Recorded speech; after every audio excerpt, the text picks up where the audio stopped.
The tampon king gets back in the ring. I speak of former VP nominee Tim Walz. He joined Beto O'Rourke at a Texas town hall last night, and the estrogen levels were enough to give Chuck Norris menstrual cramps. But I think that, but I can't get past the core fact about Walz, which is he presided over, allowed the biggest city in a state to get burned down. And seemed to not only allow it, but kind of he liked it. Support it, you know? Well, yeah, did you see the video of his wife saying, I kept the windows open so I could smell the burning rubber from the riots? I did not see that. Wow. The wife whose hand he shook.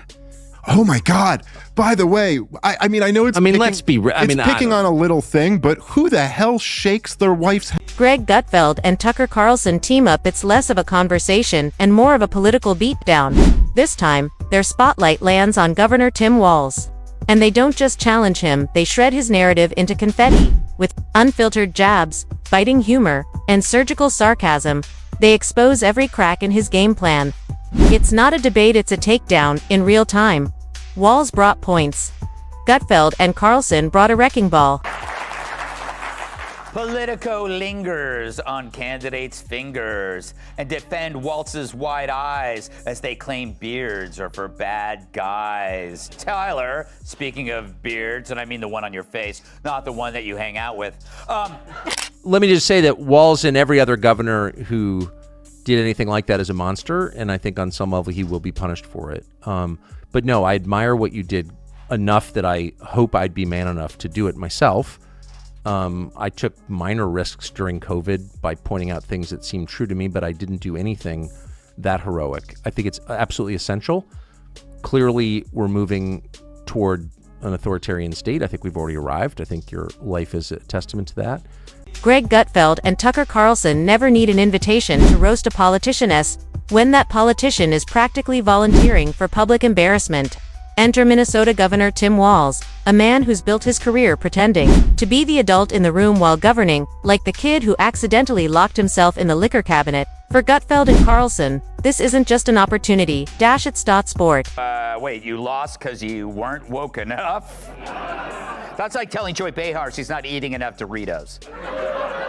That's like Jasmine Crockett saying, I gotta black this up. That's like Bud Light saying, hey, you know what? We could use more Dylan Mulvaney. It's as if Walz handed them a piñata with his name on it, blindfolded himself, spun around twice, and dared them to swing. Greg Gutfeld, naturally, starts with the swagger of a man who's been waiting all week to crack open a fresh six-pack of sarcasm. He doesn't even have to try hard. Walz makes it easy. Gutfeld paints him not as a governor, but as the proud president of the Bureau of Bland Excuses. The law-abiding grandma that was sentenced to 90 days in jail for opening my business during the shutdowns as a peaceful protest when Minnesota Governor Tim Walz unconstitutionally and illegally shut our businesses down. So my question is, if you were in my situation, would you have done the same thing, or what would you have done? Well, I flatter myself by imagining I would have done the same thing, because I think what you did is honorable and necessary. Every policy failure, every botched decision, every headline that reads like satire, Gutfeld packages it all with comedic precision. It's like Walz is allergic to accountability, and Gutfeld milks that for all it's worth like a lactose cow on an oat milk farm. The roast kicks off with a jab at Walz's idea of leadership, lock down the entire state like it's Alcatraz, while letting crime ride shotgun through downtown Minneapolis. Dude, you're an old white guy. And you're right, you are a huge disappointment. I guess hating himself is the first thing he's nailed correctly. Because Walz saying old white men suck isn't a political stance, it's his confession. Walz calling people old and white is like Maxine Waters making fun of someone for shopping at Wigs R Us. Gutfeld highlights the absurdity of a governor who treats criminals like misunderstood poets and law-abiding citizens like unsupervised toddlers. It's not policy, it's performance art, and the reviews. 1 star. Would not recommend. He digs into Walz's pandemic playbook next, mocking his approach to restrictions like a DJ at a rave turning them up. Down. backward, and remixing them by the hour. He shuttered small businesses with mob boss precision, yet let big box stores stay wide open because apparently, viruses know better than to enter a Walmart. Gutfeld doesn't just laugh at the hypocrisy, he curates it into a highlight reel, sharper than a late-night monologue after 2 espressos. Then comes education, and the gloves come off. Under Walz, Minnesota classrooms became more about feelings than facts. Reading scores nosedived, math scores cratered faster than his approval rating, and the only thing multiplying was bureaucracy. So Trump is making it more difficult for women to vote? How so? Math problems? But it's further proof that the most dangerous thing for a leftist is a follow-up question, which is why you never hear any.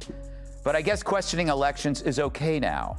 But the best moment came when Walz forgot who he is. Gutfeld mocks the idea that in Walz's Minnesota, equity has replaced math where 2 + 2 = whatever won't hurt anyone's feelings. Walz's education policies, he says, are the academic equivalent of handing out trophies for logging into Zoom. Then he shifts gears to the economy, or what's left of it. Minnesota under Walz became a cautionary tale in economic self-sabotage, taxes climbing like cats up curtains, businesses fleeing like they smelled smoke. Gutfeld calls it a masterclass in economic repulsion, a simulation of how to scare off innovation and mistake the failure screen for success. The state didn't need a governor, needed an exorcist. By the time Gutfeld is done, Walz looks less like a leader and more like a case study in how far mediocrity can rise when dressed in a folksy smile and wrapped in press conference platitudes. Gutfeld drops punchlines like anvils fast, heavy, and impossible to dodge. And just when you think the roast is over, in walks Tucker Carlson, scalpel in hand, ready to serve the second course. Sharper, colder, and somehow even funnier. Who's Tim Walz, exactly? It started sort of with picking up on just these little lies he would tell. He never was a command sergeant major, despite the fact him saying that he was. He never attained this rank in the military. Instead, he abandoned his troops and they were deployed to Iraq without him, and he ran for Congress. So I've always felt as a reporter, if someone lies about little things, they're lying about big things. That's a principle that stands the test of time. And Minnesota has become, the home of this defund the police movement. It was on the ballot. Minneapolis did not vote to defund the police, but I would say in every way, shape, or form, they've defunded the police. You have the Minneapolis Police Department that's lost about 40% of their cops since George Floyd. But instead of being Minneapolis lost 40% of its cops in 5 years? Tucker Carlson doesn't yell, he doesn't need to. He breaks down disasters like a historian walking through the aftermath of a battlefield. Calm, methodical, and with that signature smirk that says he already knows how this ends. When he sets his sights on Governor Tim Walz. It's not about laughs, it's about peeling back layers of bureaucratic failure like an onion made entirely of bad decisions. Each layer more pungent than the last. He starts with Walz's handling of public safety, or more accurately, public surrender. Under Walz's watch, Minneapolis didn't just defund the police, it practically threw them a farewell party. Crime didn't rise, it did the Macarena, through downtown, and Walz. He blinked, shrugged, and handed the microphone to community organizers, as if hashtags could stop home invasions.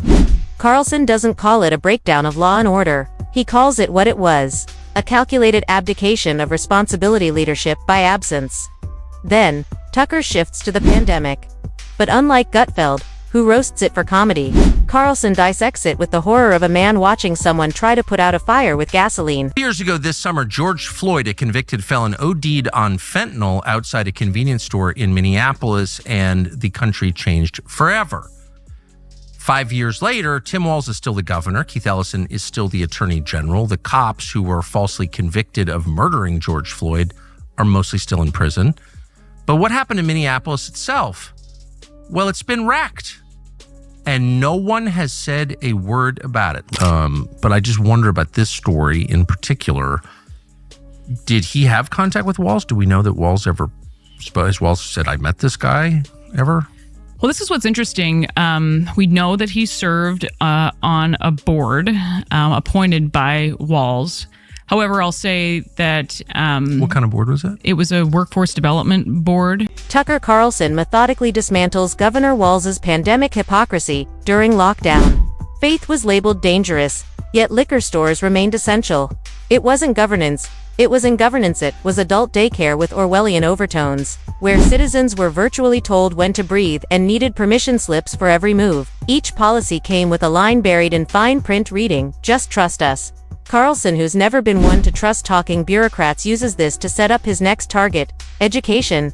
Gutfeld may go for belly laughs, but Carlson wields a scalpel, slicing apart Walz's ideologically driven curriculum overhaul, while academic performance plummeted. This wasn't reform, it was ideological conditioning served lukewarm. To Carlson, Walz embodies bland smugness and obedience to elite consensus. He's no leader, he's a hall monitor with a pension. Peeling off the Minnesota nice veneer, Carlson reveals the soft authoritarian underneath. The man who smiles approvingly as he signs orders that suffocate the very citizens he claims to protect. And the kicker. Carlson isn't even shouting, he's calmly chuckling.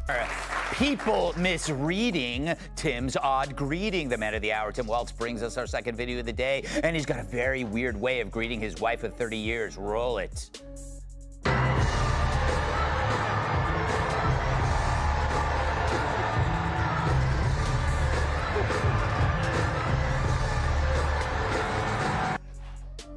He's almost confused that anyone still takes Walz seriously. Every sentence from Carlson is a scalpel dipped in sarcasm. Every observation lands like a legal brief disguised as a comedy roast. Carlson doesn't destroy Walz by accident, he does it with intent, slow, thorough, and hilarious. Together, Gutfeld and Carlson don't just roast the governor, they incinerate the myth of competence he's tried so hard to build. Gutfeld brings the comedy club. Carlson brings the courtroom. And poor Walz. He just shows up with an endless supply of material. As the dust settles and the laughter fades, though the smirks linger, the message is clear. You can wrap failure in optimism, spin it in press conferences, package it in sound bites, but you can't survive when two of the sharpest minds in political commentary dissect every disaster. Walz ended up like the guy who accidentally showed up to a roast with a kazoo and got barbecued, and just when you thought the ashes had cooled, Gutfeld strolls back in like a comic who forgot to land the best punchline. Wedding anniversary, they were married 5 years after Tiananmen Square, and he picked that date because it was a date that they would remember, he and his wife. What? Who does that? Tiananmen Square? Correct.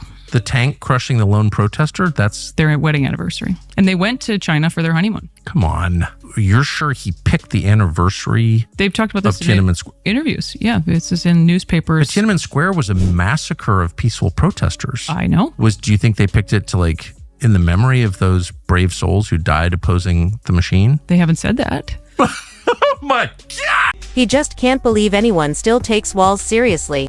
Every one of Carlson's sentences lands like a scalpel dipped in sarcasm, observation like a legal brief wrapped in a comedy roast. Carlson dismantles Walz, not by accident, but with deliberate intent, slowly, thoroughly, hilariously. Together, Gutfeld and Carlson don't just mock the governor, they incinerate the myth of competence he's been trying to build. Gutfeld brings the comedy club. Carlson brings the courtroom. And Walz. He waltzes in supplying endless material. As the dust settles and the laughter fades, though, the smirks linger. The message is unmistakable. You can cloak failure in optimism, spin it in press conferences, package it in sound bites. But you can't survive when two of the sharpest minds in political commentary dissect every disaster. Walz looks like the guy showing up to a roast wielding a kazoo and getting thoroughly roasted.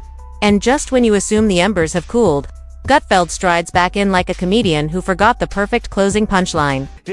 One of them, Politico says, is Walz's wide eyes showed his passion and emotional intensity. Can we show that? There is his wide eyes. That humans would widen their eyes to convey that danger is close.